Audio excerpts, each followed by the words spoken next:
inches. So, and our topics: saturating fabric and using wet clothing. Saturating fabric and using wet clothing. Okay.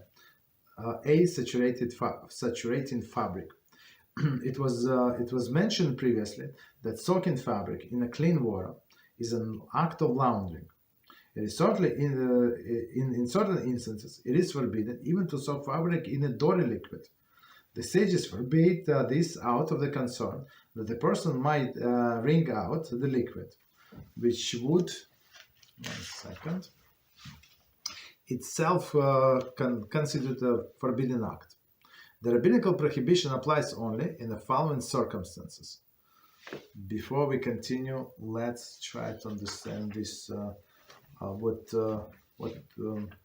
This section. Okay, so saturating fabric. So saturating fabric, we said it's part like step number one of laundering. We said it's soaking. Okay, and we said before that it is forbidden to soak garment. Right, soak meaning like to put in some container that that has liquid, right, or even pour liquid on top of the garment. Doesn't matter how you apply the liquid to the garment. It is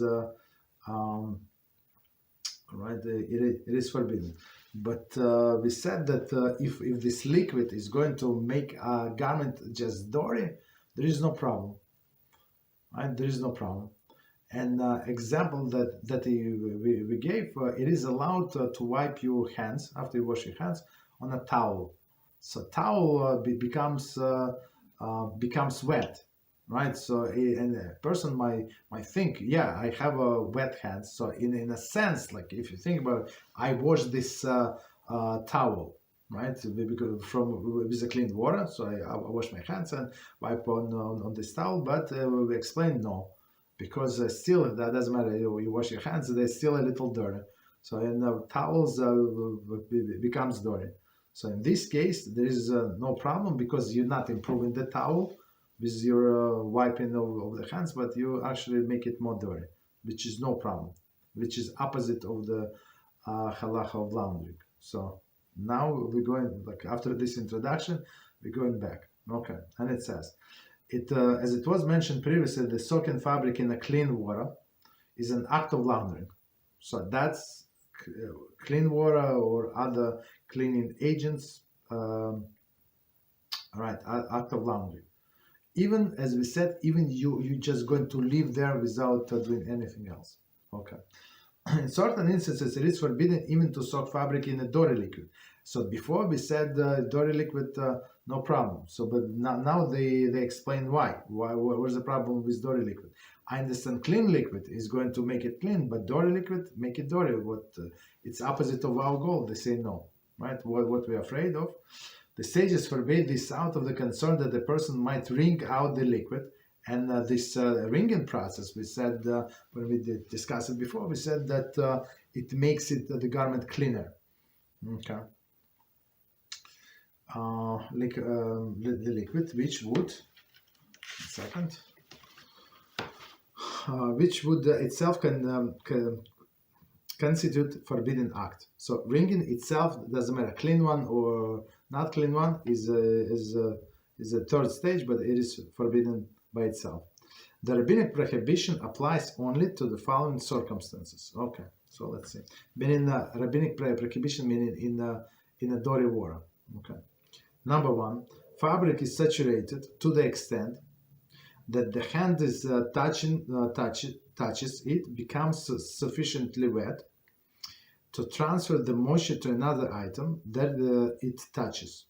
Furthermore, the significant portion of the fabric must be saturated. There is a portion great enough for a person to want to wring it out. Second situation, the liquid is clear one, for example, slightly dirty water, white wine, or lemonade, that will leave the fabric relatively clean when wrung out and will not leave behind a strong odor.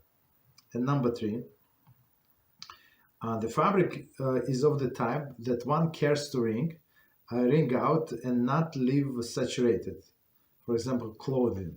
Okay, so before we continue, let's try to understand these three rabbinical um, applications. So again, the fabric is saturated to the extent that hand which touches becomes sufficiently wet. So the definition of wet in halachically is when something, like one surface, 1 second. Okay. So the definition of wet is like when you touch the surface with which you want to test whether it's wet or not. So your finger becomes wet, and then you touch another surface, and then check another surface. So and see if that surface is wet. So test it with tonight, and see. Then some things that we consider wet, they're not actually wet. Yeah, you see like something is wet, like it is wet, but it's not. Halachically, it's not wet. Not halachically not wet because you cannot transfer the moisture. So that's what they say. So meaning if it's so wet that you would want to wring it out. Okay. And right, so wet. And second condition in this first scenario is when the most just 1 second. How significant, right? The word is significant. Significant portion of the garment is wet. Meaning, if it's like a tiny spot is wet, like you're not going to wring out, and not even try, because what's the purpose, right? So, but if a majority of the or like significant part of the garment as well, yeah, in this case you would want to wring out. So again, if it's not moist enough and only like or it's moist but only like a small part of it, so there is no problem. And the next one, the liquid is clear one. There is slightly dirty water, slightly dirty water, white wine or lemonade. So meaning something that make the garment clean. Otherwise, if it's a dirty water, right, very dirty water, or like some I don't know, like some other liquid of some other colors, is not going to make it clean. If anything, it's you make it even worse, right? But again, slightly dirty water is forbidden, right? White wine, for sure, right? It would clean. And lemonade. So lemonade is, I guess, when you have only water and lemon, for sure it's should be a very good cleanser, right? So it is forbidden. Right, so maybe it's not going to make the fabric completely clean, but relatively clean. Right, so when wrung out, so that's why it is forbidden. Right, and another condition, he said, will not leave behind a strong odor. Okay, no problem. So continue. Number 3, fabric is of the type that one cares to wrung out and not leave saturated. So meaning if it's a rug or something, you don't care. So if it's in water, not in water, so you may be going to like after Shabbos tomorrow, 3 days from now, you're going to wrung out. No problem. But if something like fell in the water, that's would be the problem. Right? Something that you don't want to be in the water and it fell, and now you would want to wring it out. That's the issue. Okay. So continue. The prohibition of saturating does not apply to towels, rugs, and paper towels, right? Which people generally do not mind leaving saturated. It does not apply to saturating fabric with the liquid that will soil it badly and require washing, such as filthy or odorous water or colored juice, right? And it does not apply to merely moisturing a clean fabric or saturated an insignificant part of it. Practically speaking, the prohibition of saturating fabric is relevant when cleaning up the spilled liquid. Based on the guidelines set forth above, the following rules apply. Okay, so let's go over the rules and then I come back and review. If small amount of the liquid is spilled, one is permitted to blot out even with a garment, for example, an apron, provided that the garment will not become thoroughly saturated. If a large amount of clear liquid spilled, one is forbidden to blot out even with a garment, but may use a towel, rag, or paper towel. If a large amount of color or odorous liquid is spilled, one is permitted to blot out with a garment or towel. However, dyeing tzevea is a melacha, and to avoid any possibility of transgressing this melacha, one should preferably use a rag or paper towel. Okay, so let's try to understand what we just said, because we see there are many details. Okay, so after we listed all these three scenarios that our sages were concerned about, so we continue.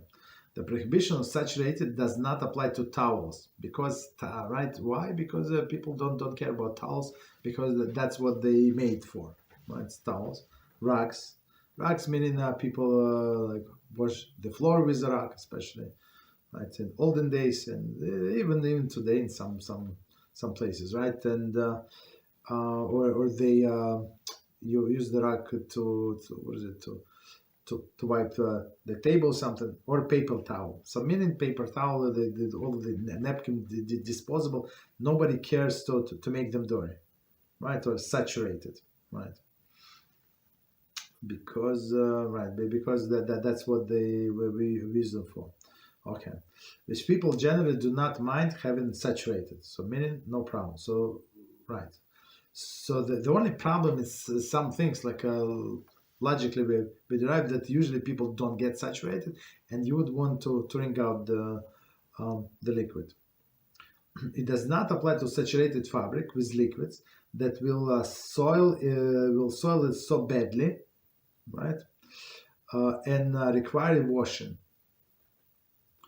Right, it does not apply. Meaning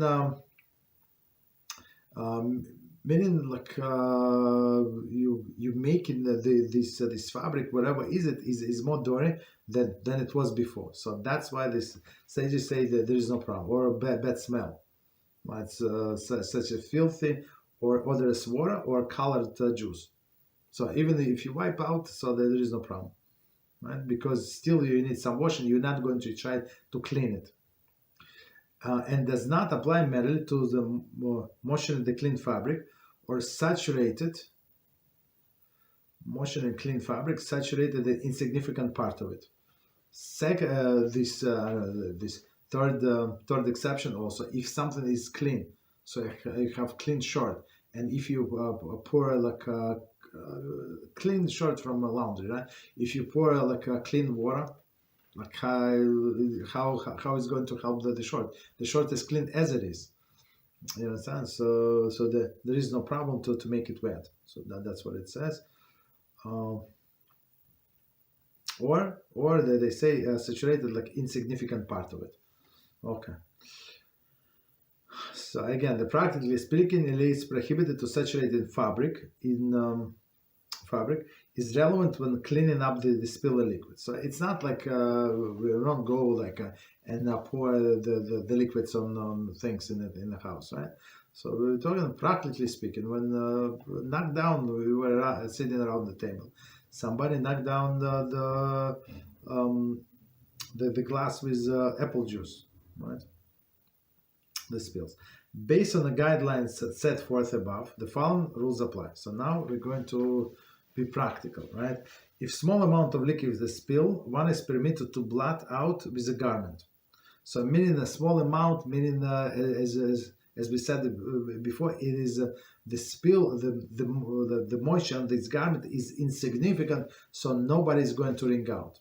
Okay, so if it's small amount, you can do even with a garment, right? And it does not say it, but needless to say, if you can do it with a paper towel, with a towel, it's obvious. So if they allow us with an apron, for sure you can do with others. Okay. And it says, provided the garment will not become thoroughly saturated. So just a little saturated, a little wet, no problem. Continue. Right, a little wet and a little wet or parts of it wet. Okay, that was exception. Next one. If the large amount of clear liquid spilled, so meaning it would look like a laundry, right? So we said the laundry, the first step, soak it. You soak like into, you put some your garment into container with water, or you pour on top of it, water on top of it. So it doesn't matter.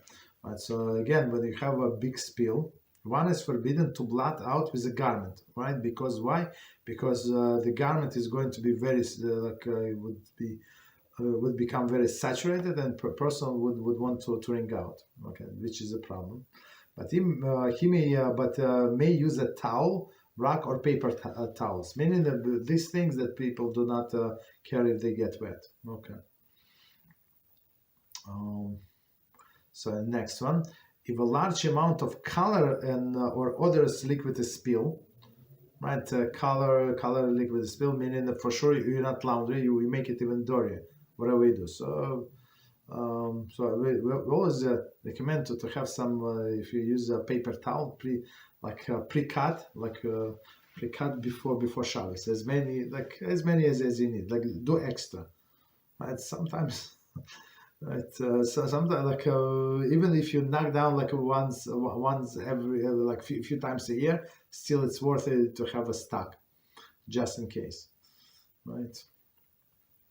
And there is no problem to use a napkins or paper towel, because people are usually not going to wring it out. They put it directly into the garbage, so that's the safest way. But as he said, you can do towels. There is no problem. So again, if large amount of color or odorous liquid is spilled, meaning for sure it's not laundry, one is permitted to blot out with a garment or towel. So meaning garment, you're not going to wring out because it's going to absorb them even better into this garment. However, dyeing, tzovea is a melacha, and to be avoided any possible transgression. This melacha. So what does it mean? Of course, we're not trying to dye anything. We have I don't know, some t-shirt, men's a white t-shirt, and if you put I don't know, somebody spilled tomato juice, right? And I try to blot it out. So do have in mind to color my t-shirt? Of course not, but it looks. But at the end, the result, when you finish with blotting out, your shirt is going to be red. So in a sense, that's how this dyeing, the process of dyeing work. So they say even if it's red on red, so it's still improvement of the color. So don't do it. So we try to avoid these things, unless it's something unless it's not a garment. So if it's a paper towel, so anyway you're going to throw out, so there is no problem, right? But to blot out with some garment of some light color would be for sure, even not light color, even not. So it could be violation of this melacha. Of course, it's on a rabbinical level, but still. Okay. Right. So as we said, even to improve the color. Of course, it's not your agenda, but that's what it is. Okay. So continue, and to avoid any possibility of transgressing this melacha, meaning the coloring, one should preferably use a rag. So rag, nobody cares, right? Or paper towel. Okay.